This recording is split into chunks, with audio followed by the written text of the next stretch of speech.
in my opinion, reciting the national anthem, the 1 minute silence, the celebration of her life. I think a lot of things have been done and matches have still gone on. But the same because of the police issue, security issue, uh, a lot of international leaders were flying to London and they will need mammoth numbers of police to actually keep the event very secure and safe. So I get both sides of the divide. So, like I said, I am not from England. I'm not English, so I understand we have to respect their tradition and respect their own logistics. And I understand the other side of people who have made plans have to cancel those plans. Money has been spent and they might not get a refund. So I get both sides of the divide. I get it. But it is what it is. You wait on Teta and then it's going to be out for months. So we need to be careful. We know Sambi can do a job, but the efficacy and the effectiveness of Sambi as a DM, as a six, is not as good as Partey. And he's not as, even I'll argue, he's not as good as Elneny. Yes, Elneny doesn't have that creative breaking the line passes that Sambi might have, but he had the defensive solidity of a Partey, but it doesn't have the creativity and the how do I put it, progressive passing of Partey. So Partey is that combination of having defensive awareness and defensive stability, and still having the offensive ability in his arsenal to do both jobs efficiently. But like I said, Elneny can do his job efficiently as a defensive midfielder, just being.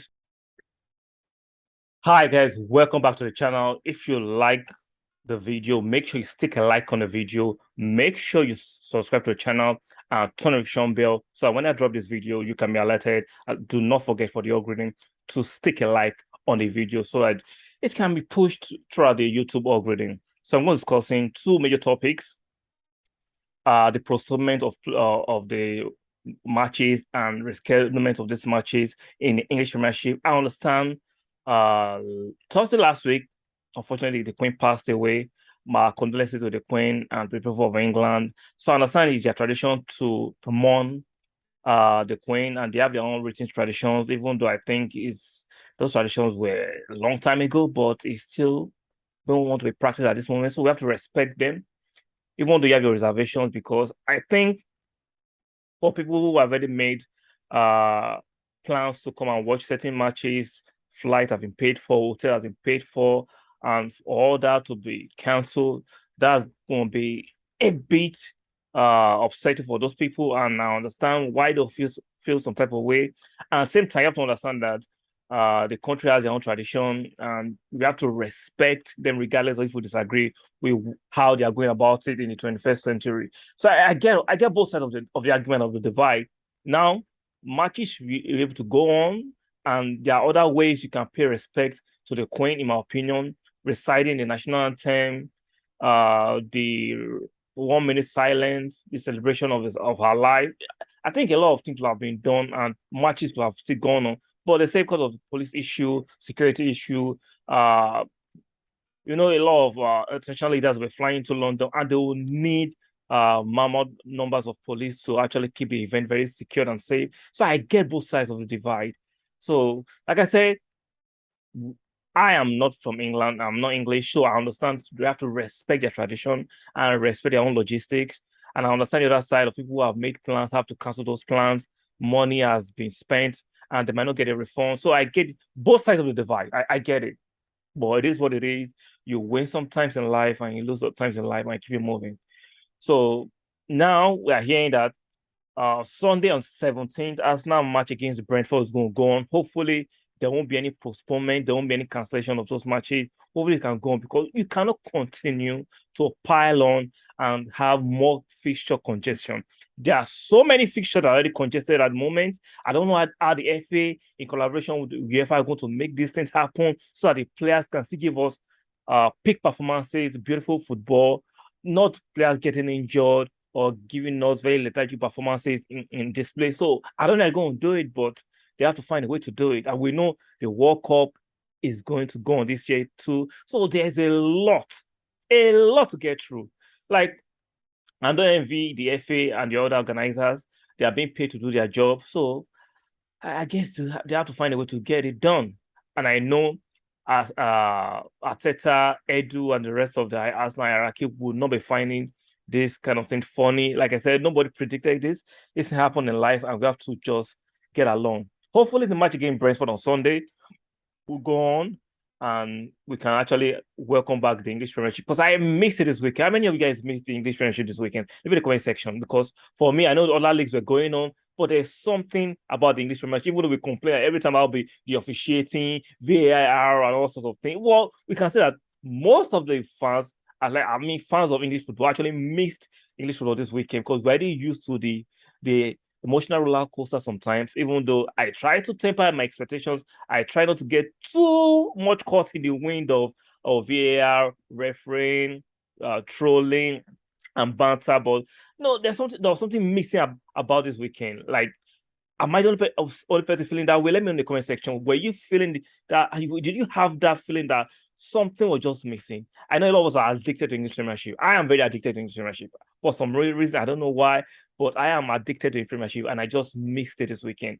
Leave in the comment section if you share similar sentiments or feeling about this past weekend, that we did not have fixtures of the English Premiership, even though the season is just 5 weeks old, or 6 weeks old rather. So let's move to the second topic. A few hours ago, we saw the tweet from James Bench, who said, "I'm told Thomas Partey has returned to full training ahead of the game against Brentford." That is fantastic news for me. We know the injury record of Thomas Partey. It's not something to smile about.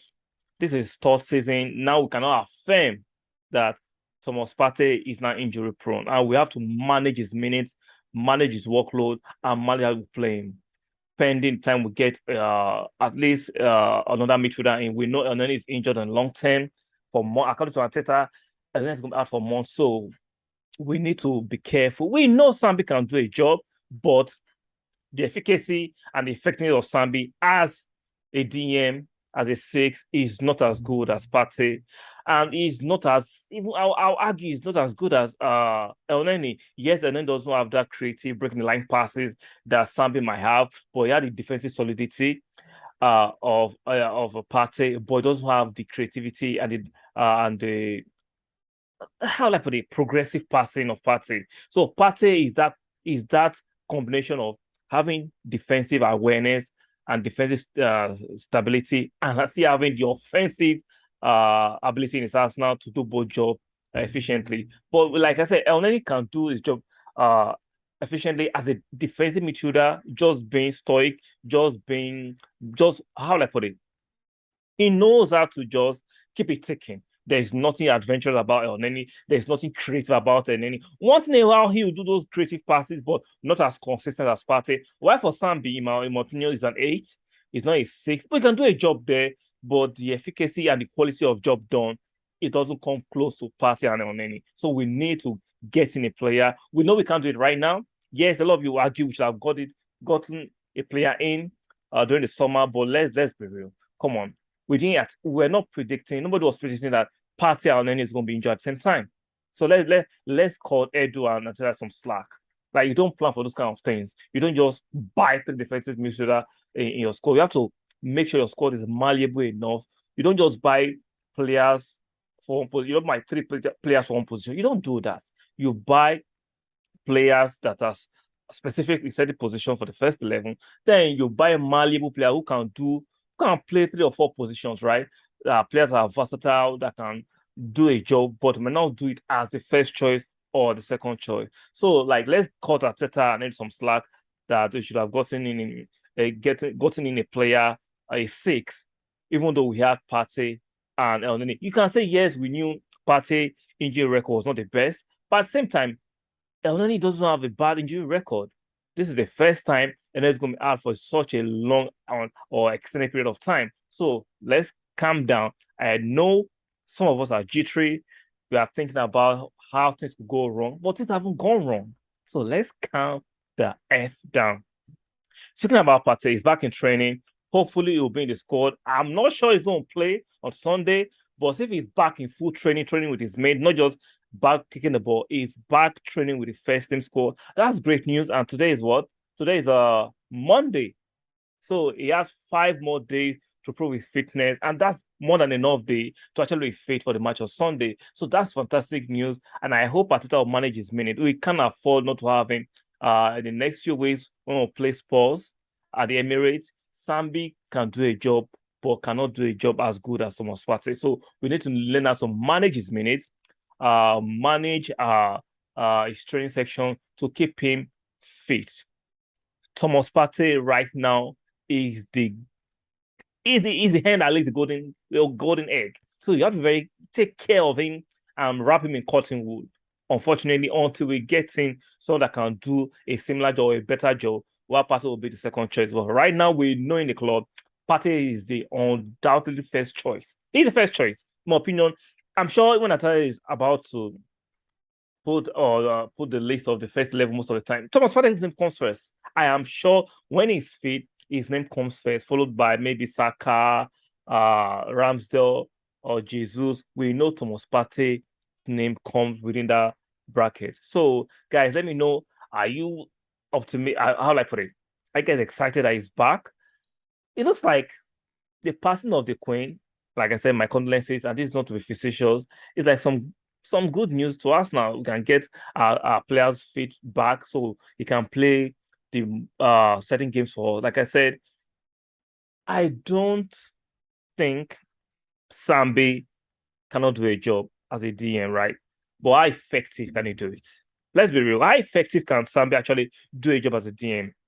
We've seen it against Manchester United. He was just decent. Against FC Zurich, was just decent. He's still a young player. We don't know in 1 or 2 years he might become as good as Thomas Partey or getting close in bridging that gap in terms of quality. But right now as we speak, Sambi cannot do half the job Thomas Partey do, in my opinion. Guys, leave in the comment section. What do you think?